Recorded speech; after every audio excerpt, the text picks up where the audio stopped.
Qu'est-ce que l'esprit d'éveil et comment le développer? L'esprit d'éveil, c'est notre volonté et surtout notre engagement à sortir du samsara, pour ensuite mener tous les êtres vers l'éveil, comme l'a fait Bouddha. Volonté et engagement doivent être présents.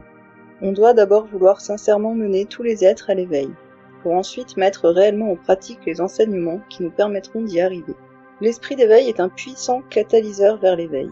Shantideva expliquait cela comme un voyage. On nourrit d'abord le souhait de faire un voyage, et ensuite on fait ce qu'il faut pour l'organiser. Si on n'organise rien, le souhait restera un souhait, mais on ne fera jamais vraiment ce voyage. Nous devons donc travailler sincèrement notre volonté et nos engagements vers l'éveil, et décider de le faire pour le bien des autres, pour aider tout le monde à sortir de la souffrance, et donc du samsara. Cette volonté se traduit par les 4 incommensurables, la compassion, la bienveillance, la joie et l'équanimité. La compassion va nous permettre de vouloir vraiment mener tout le monde à l'éveil. La bienveillance est la manière de mener tout le monde vers l'éveil. La joie est le chemin que nous devons emprunter pour le faire, car dans l'éveil, il n'y a plus de raison d'être triste ou malheureux. Et l'équanimité sera la mise en pratique de la vacuité de l'ego. Si tout le monde a la nature de Bouddha, il n'y a aucune raison de faire une différence entre telle ou telle personne. Nous voulons sortir tous les êtres de la souffrance du samsara, quel que soit leur degré d'évolution, et quel que soit leur lien avec nous. Il y a 6 vertus pour y parvenir, les 6 paramitas. La première est la générosité, principalement du dharma. La deuxième est la moralité. Nous devons observer les préceptes qui nous permettent d'aller jusqu'à l'éveil, être intègres et faire preuve de discipline. La troisième est la patience. Elle nous permet de développer la tolérance et le non-attachement. La quatrième vertu est l'effort. C'est la persévérance vers l'éveil, la résolution qu'on a à y arriver. La cinquième est la méditation de concentration, d'absorption et de contemplation. Ces 3 types de méditation sont complémentaires. Il faut absolument travailler les 3. Et la 6e vertu est la sagesse, le discernement, l'intelligence intuitive. L'esprit d'éveil doit se servir de la compréhension de la vacuité pour mener les êtres vers le plein éveil. D'après Shantideva, toute souffrance provient du souhait de son seul bonheur. Les parfaits Bouddhas sont nés de l'intention d'aider les autres. Alors donc, échangez votre propre bonheur pour les souffrances des autres. Ceci est la pratique des bodhisattvas. Maintenant, on va prendre quelques minutes pour pratiquer les préliminaires au développement de l'esprit d'éveil. Il ne vous faut plus seulement écouter ce que je raconte, mais mettre en pratique tout ça en méditation. Pensez tout d'abord à quel point la vie humaine est rare et précieuse, car on peut y trouver le dharma.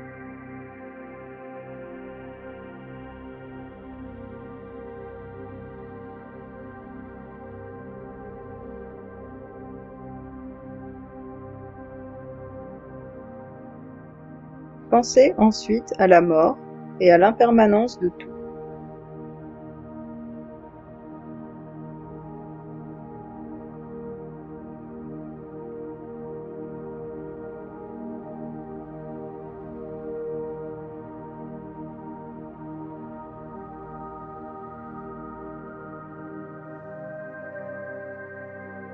Examinez maintenant la nature frustrante du cycle des existences.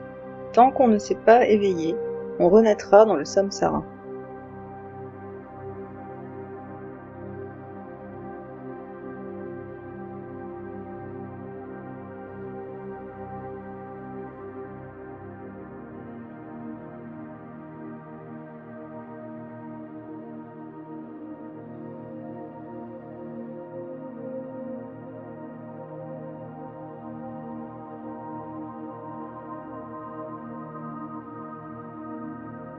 Enfin, pensez au karma, au fait qui nous amènera à renaître indéfiniment, tant qu'on n'aura pas fini de le purifier, jusqu'à s'extraire totalement du samsara.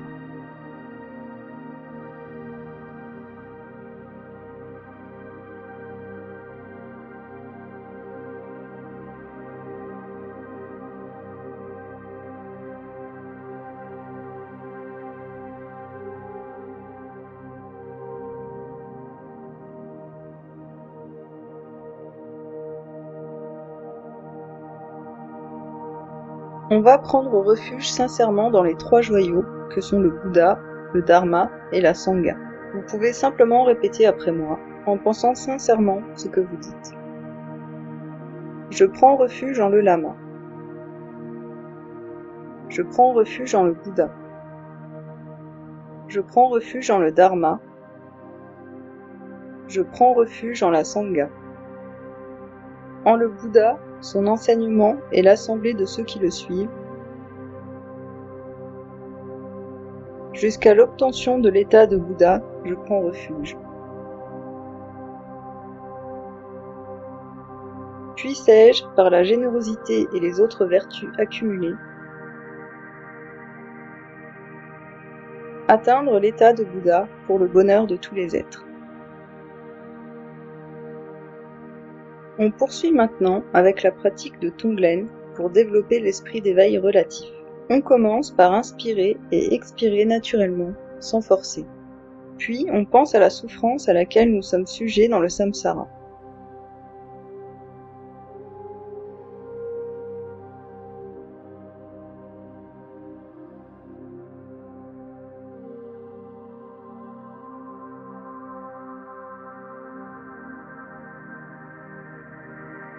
On imagine vers quel monde d'existence notre karma pourrait nous faire renaître après notre mort.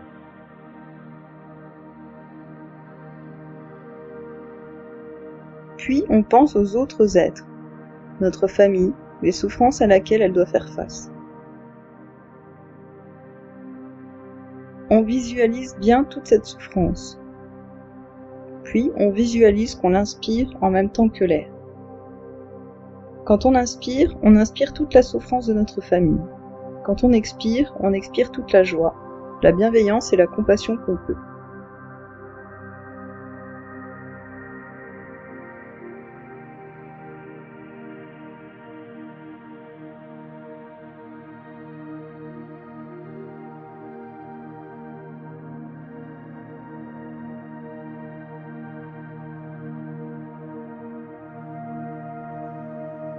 On visualise bien le bonheur qu'on peut leur envoyer grâce à notre respiration. On est heureux de faire cette pratique et d'inspirer leur souffrance, puis d'expirer du bonheur, car on se rend compte que la souffrance n'est qu'une illusion.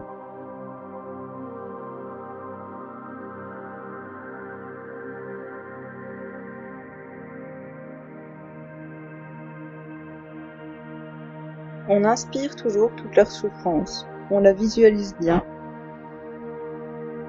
et on expire de la joie, du bonheur, de la bienveillance. On développe de plus en plus cette envie de prendre leur souffrance et de leur donner notre bonheur.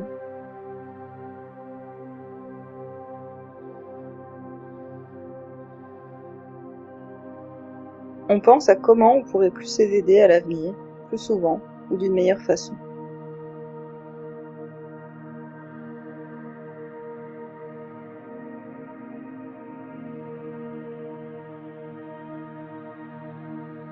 On continue à inspirer leur souffrance et à expirer notre bonheur.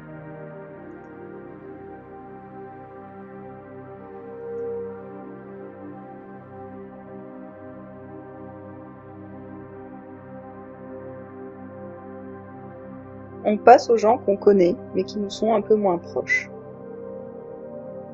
On pense aussi à toutes les souffrances qu'ils endurent dans le samsara.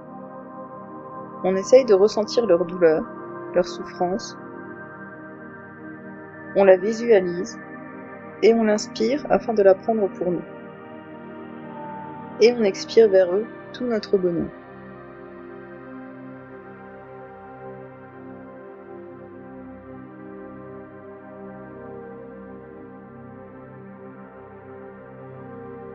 On inspire leur souffrance et on expire notre joie, notre compassion.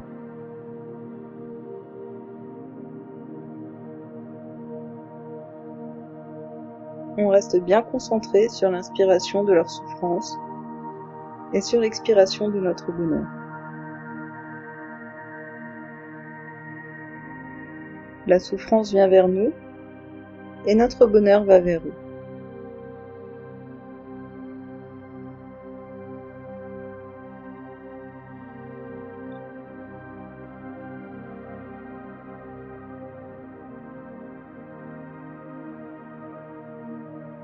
On est heureux de pouvoir inspirer leur souffrance, qu'on visualise, de pouvoir les soulager de la souffrance.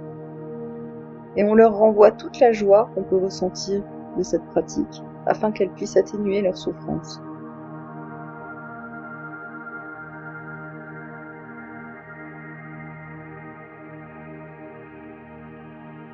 Enfin, pour développer l'équanimité, on prend 5 minutes pour penser à toutes les souffrances que les êtres humains peuvent ressentir dans ce monde. Les douleurs physiques, les handicaps, les émotions négatives, les expériences douloureuses. On pense à toutes les personnes, à tous les enfants qui meurent de faim. On pense à tous ceux qui n'ont pas eu notre chance de rencontrer le Dharma dans cette vie. On pense à tous ceux qui sont en prison, les meurtriers, les violeurs, à tous ceux qui sont devenus ce qu'ils sont par souffrance. On essaye de se rendre compte que tous les êtres sont dans la souffrance, et on inspire toute cette souffrance.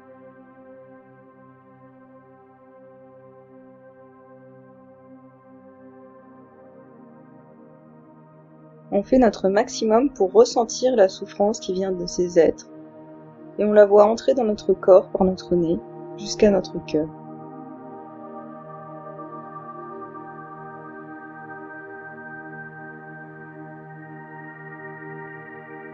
On se rappelle qu'il n'y a pas d'être humain bon ou mauvais, qu'il n'y a que des êtres plus ou moins dans la souffrance qui essayent d'y échapper comme ils le peuvent. Et on inspire toujours toute leur souffrance, et on expire tout notre bonheur, toute notre compassion pour eux. On visualise notre compassion sortir de nous par notre expiration, pour aller les atteindre et les faire sortir de la souffrance.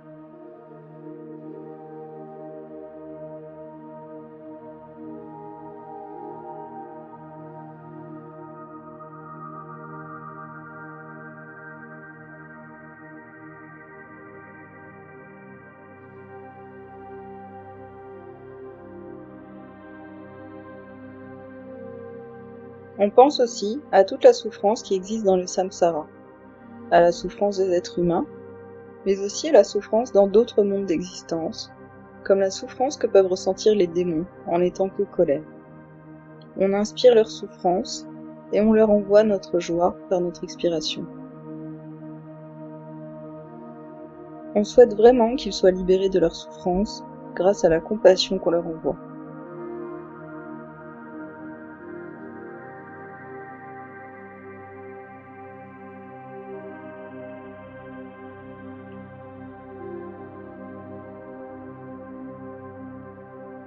On peut penser aussi aux prétas, qui ont été tellement attachés à tout, qu'ils sont aujourd'hui dans la frustration constante, ne pouvant rien avoir de ce dont ils auraient besoin.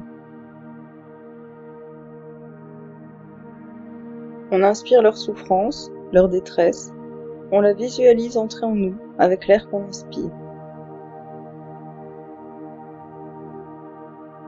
On fait notre maximum pour la ressentir.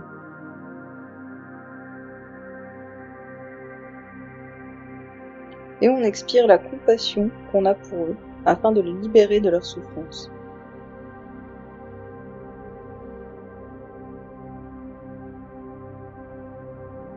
On peut s'imaginer qu'on leur donne à manger, à boire, ou toute autre chose dont ils ont besoin.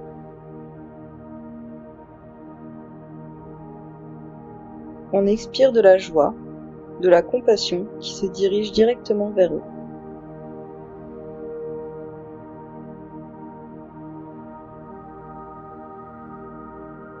On fait la même chose pour les animaux.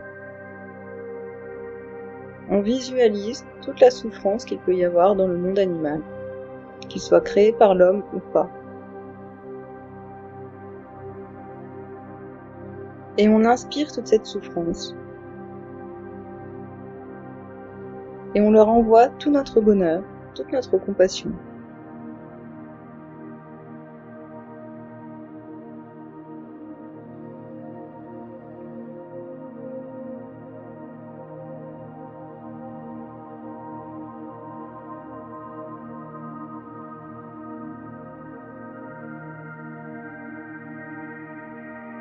On peut faire pareil maintenant avec le monde végétal. On pense à toutes les souffrances qui peuvent exister. La déforestation, le changement climatique qui fait souffrir les végétaux, Et on inspire toute cette souffrance. Et on expire de la compassion qui va jusqu'à eux.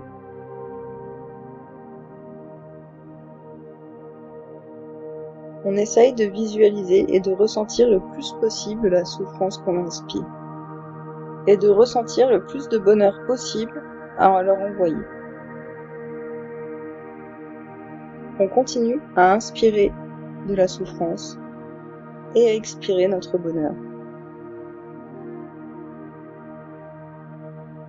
On a une pensée maintenant pour le monde des dieux et des demi-dieux, qui sont heureux pour l'instant, mais qui devront renaître dans les mondes inférieurs quand leur bon karma sera épuisé.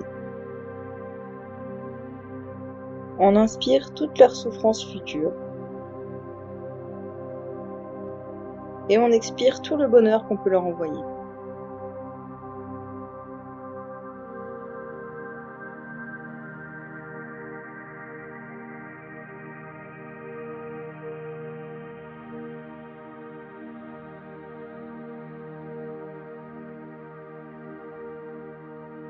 On fait ça maintenant pour tout le monde. Pour nos proches, pour nos connaissances, pour tous les êtres humains, pour les démons, les prétas, les animaux, les végétaux, les dieux et les demi-dieux. On imagine vraiment toute la souffrance du samsara. On la visualise, on essaye de la ressentir quand on inspire.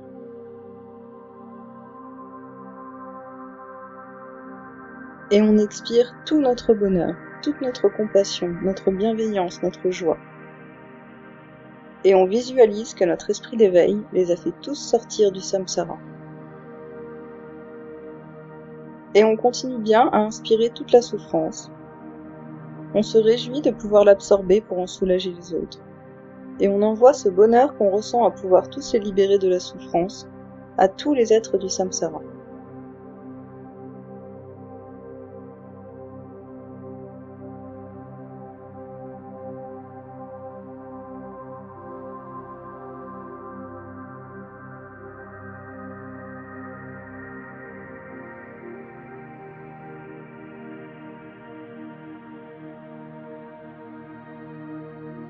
Maintenant, on passe à la pratique de Lojong pour développer l'esprit d'éveil absolu.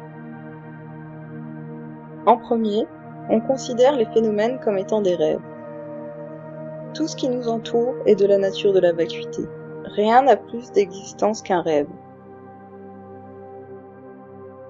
Essayez d'analyser ce que vous ressentez. En quoi vos émotions actuelles sont-elles plus réelles qu'un rêve ? Concentrez-vous sur vos émotions et voyez leur nature impermanente et interdépendante. Vous respirez lentement et au fur et à mesure que votre esprit se calme, vous voyez en quoi toutes vos émotions, toutes vos pensées et tout ce qui vous entoure est de la nature de la vacuité.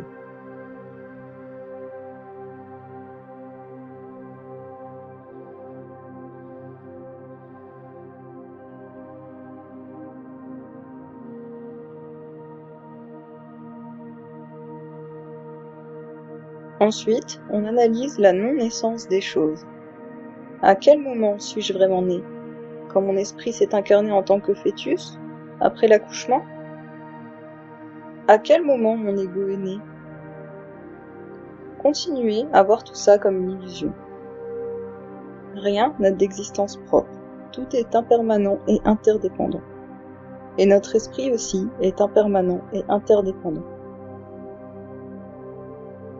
Pensez maintenant que même le dharma est une illusion. Il n'y a plus vraiment de chemin une fois qu'on est arrivé à l'éveil.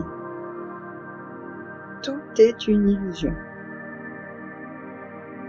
Et toutes ces illusions viennent de l'ignorance de la nature de vacuité de notre esprit. Inspirez, expirez. Voyez l'impermanence de votre respiration. Un coup, on inspire. Un coup, on expire. Nos pensées continuent à se manifester, mais on les voit comme des illusions. Elles n'ont pas d'existence réelle en dehors de notre conscience. Ma voix est une illusion aussi. Si on ne saisit plus tout ça, plus rien ne semble vraiment exister. Tout est de la nature du rêve, de par sa nature impermanente, interdépendante, et donc tout est de la nature de la vacuité. On observe alors nos pensées, comme si on regardait des nuages qui passaient au-dessus de nous. On regarde comment notre cerveau les crée, sans s'attacher à elles.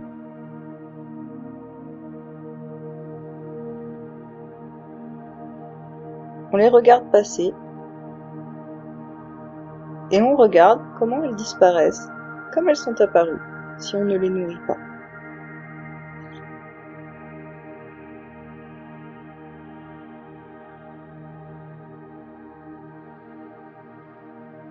Et on les observe, qui passent dans notre esprit, sans qu'on s'y attache.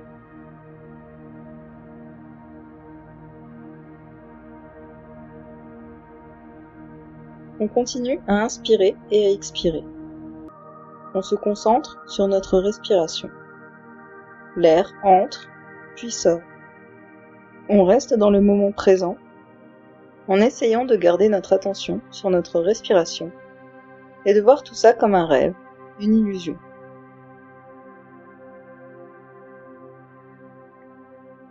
On peut visualiser le chemin que fait l'air quand on inspire et quand on expire.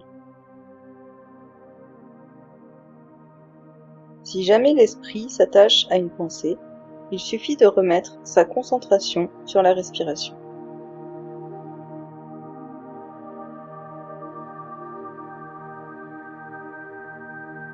On inspire et on expire et on regarde le trajet de l'air.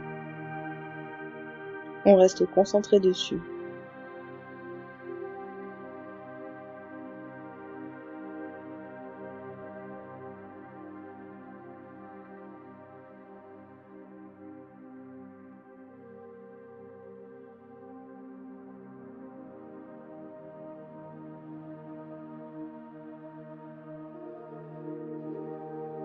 On laisse l'esprit se concentrer sur la respiration.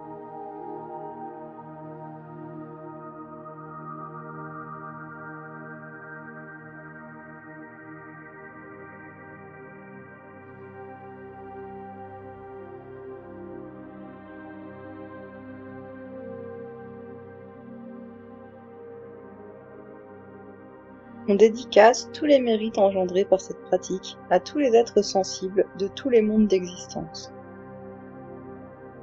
On a maintenant fini cette méditation et on doit s'engager à partir de maintenant à voir tout comme un rêve, une illusion, de par la nature de vacuité de tout ce qui nous entoure et de tout ce qui nous constitue.